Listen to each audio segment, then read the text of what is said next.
The classroom, the sun beamed in through the dining room window, light, lighting up the hardwood floor.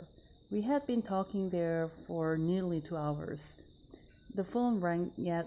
The phone rang yet again, and Morrie asked his helper Connie to get it. She had been jotting the callers' names in Morrie's small black appointment book.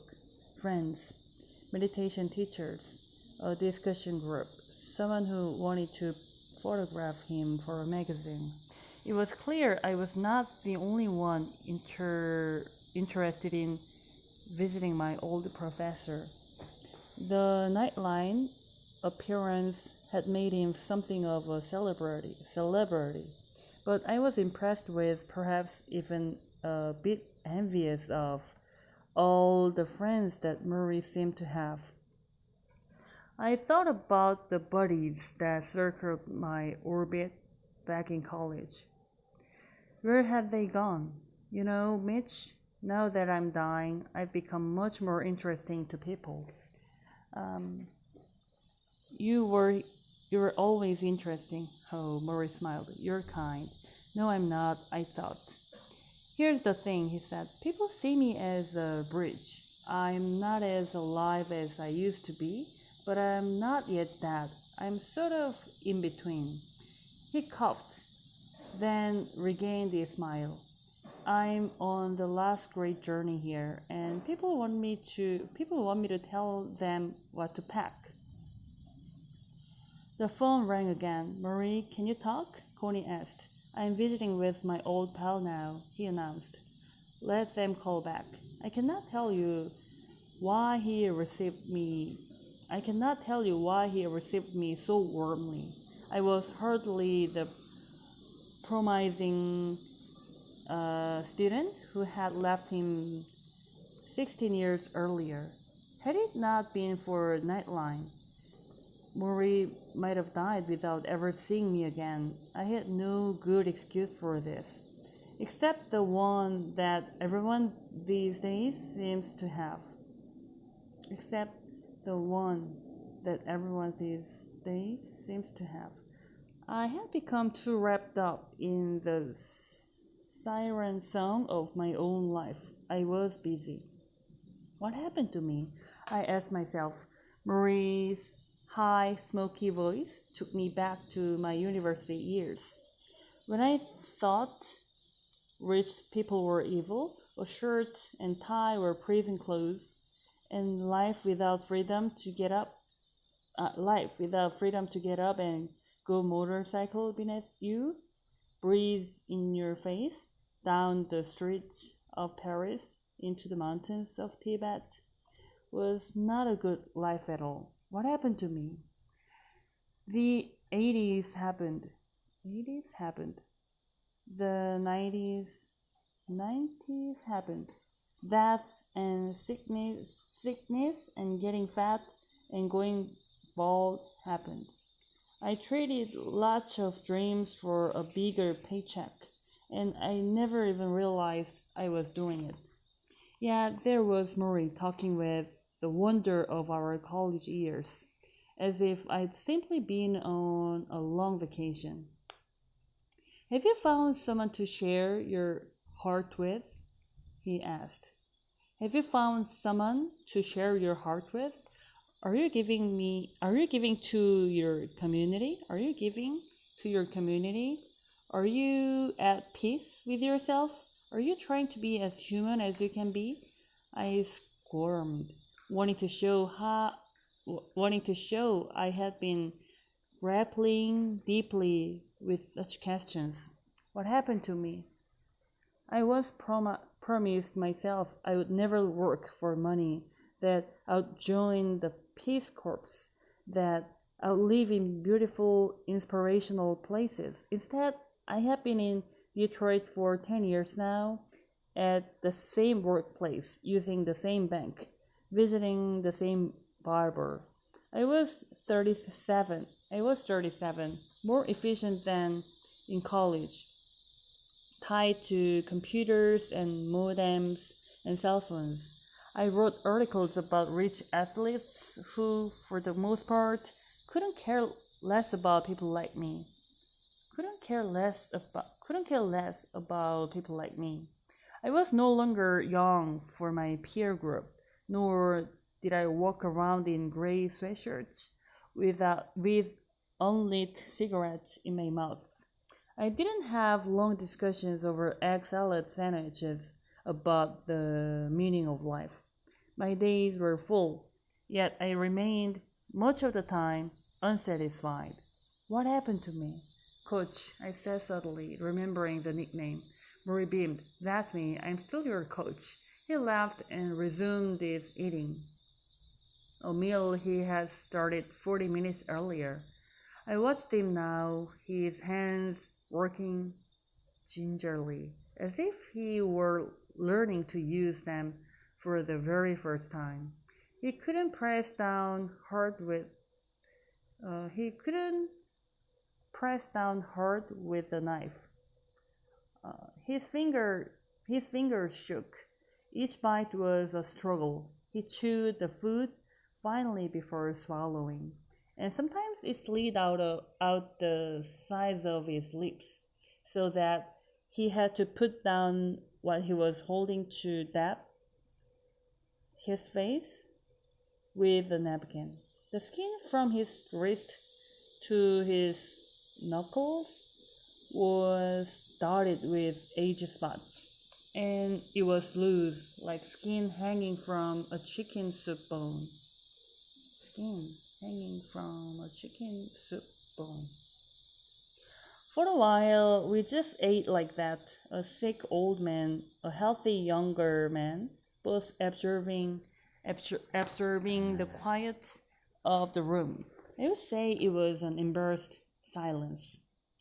But I seemed to be the only one embarrassed. Dying, Morrie certainly said, is only one thing to be sad over. Mitch, living unhappily is something else. So many of the people who come to visit me are unhappy. Why? Well, for one thing, the culture we have doesn't make people feel good about themselves. We are teaching the wrong things. And you have to be strong enough to say, if the culture doesn't work, don't buy it. Create your own. Most people can't do it. They are more unhappy than me, even in my current condition. I may be dying, but I am surrounded by loving, caring souls. How many people can say that? I was astonished by his complete lack of self-pity. Morrie, could, who could no longer dance, swim, bath, or walk. Morrie, who could no longer answer his own door, dry himself after a shower, or even roll over in bed. How could he be so accepting? I watched him struggle with his fork, picking at a piece of tomato, missing it the first two times. A pathetic sin. Pathetic sin. And yet I couldn't deny that sitting in his presence was almost magically serene, the same calm breeze that suited me back in college. I should glance at my watch, force of habit. Force of habit. It was getting late, and I thought about changing my plane reservation home. Then Morrie did something that haunts me to this day. You know how I'm gonna die? He said. I raised my eyebrows. I'm gonna. You know how I'm gonna die? I'm gonna suffocate. Yes, my lungs, because of my asthma, can't handle the disease. It's moving up my body. This ALS, it's already got my legs. Pretty soon, it'll get my arms and hands. And when it hits my lungs, he shrugged his shoulder. I'm sunk. I had no idea what to say, so I said, well, you never know. Morrie closed his eyes. I know, Mitch. You mustn't be afraid of my dying. I've had a good life, and we all know it's gonna happen. I may have 4 or 5 months. Come on, I said nervously. Nobody can say I can. He said softly. There's even a little test. A doctor showed me a test. Inhale a few times. Inhale a few times. I did as he said. Now, inhale a few times. I did as he said. Now once more, but this time when you exhale, count as many numbers as you can before you take on other breath. I quickly exhaled the numbers. 1, 2, 3, 4, 5, 6, 7, 8. I reached 70 before my breath was gone. Good, Morrie said. You have healthy lungs. Now, watch what I do. He inhaled, then began his number count in a soft, wobbly voice. 1, 2, 3, 4, 5, 6, 7, 8, 9, 10, 11, 12, 13, 14, 15, 16, 17, 18. He stopped, gasping for air. When the doctor first asked me to do this, I could reach 23. Now it's 18.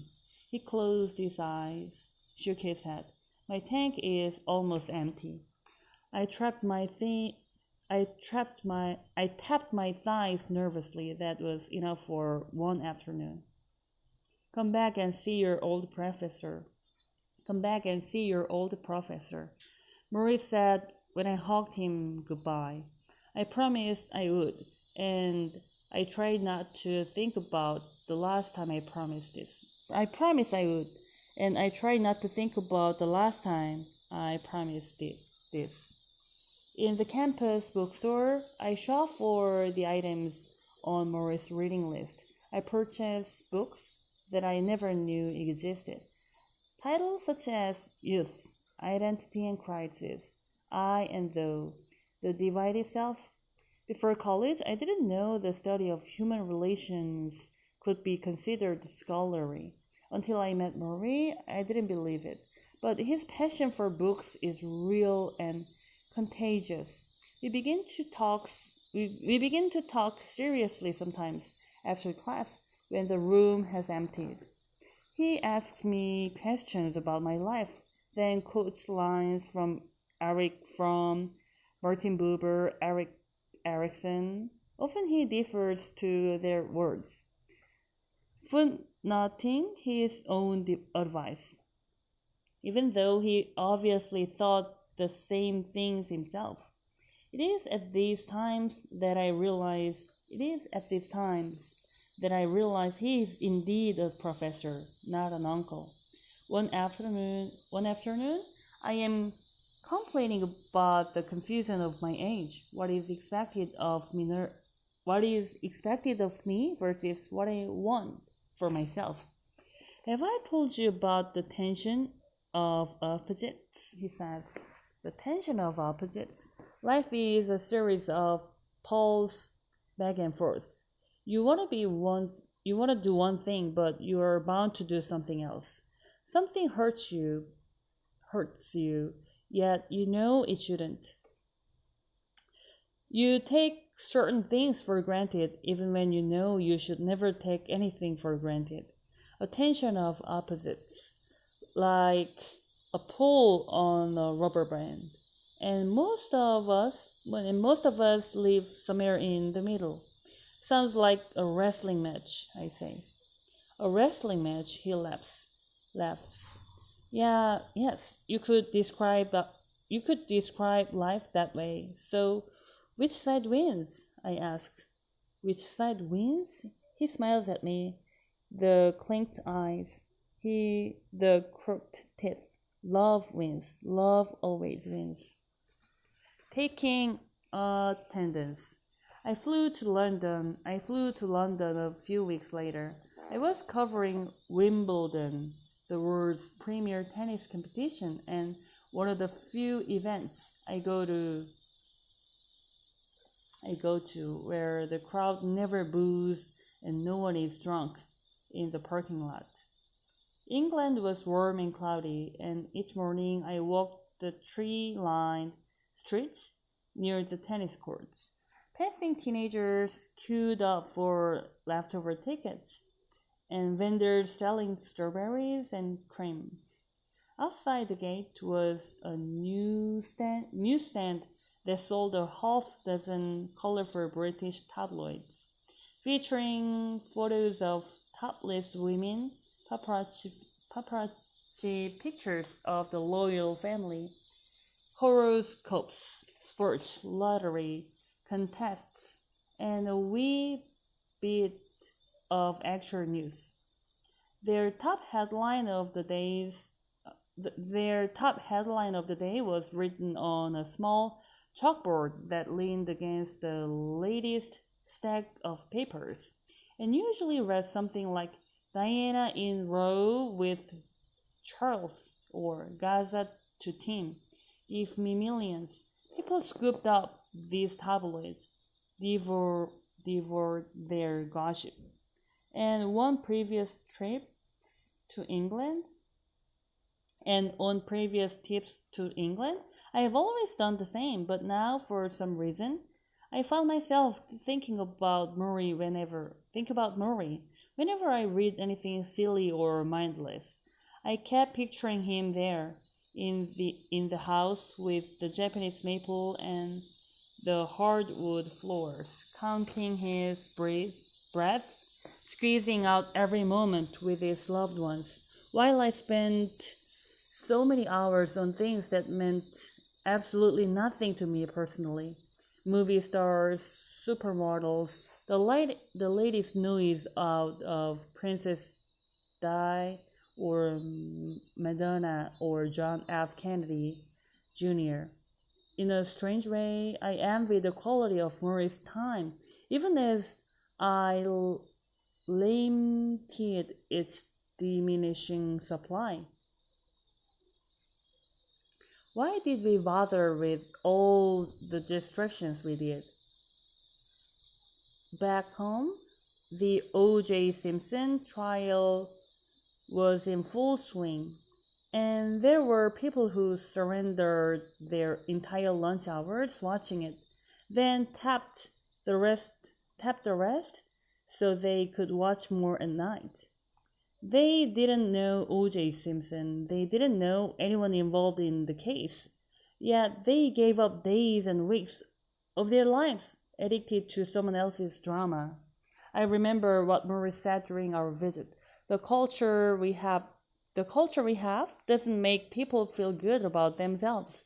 And you have to be strong enough to say, if the culture doesn't work, don't buy it. Murray, true to these words, had developed his own culture long before he got sick. Discussion groups, walks with friends, dancing to his music in the Harvard Square Church. He started a project called Greenhouse, where poor people could receive mental health services. He read books to find new ideas for his classes, visited with colleagues, kept up with old students, wrote letters to distant friends. He took more time eating and looking at nature, and wasted no time in front of TV sitcoms or movies of the week. He had created a cocoon of human activities, conversation, interaction, affection, and it filled his life like an overflowing soup bowl. I had also developed my own culture work. I did 4 or 5 media jobs in England, juggling them like a clown. I spent 8 hours a day on a computer, feeding my stories back to the States. Then I did TV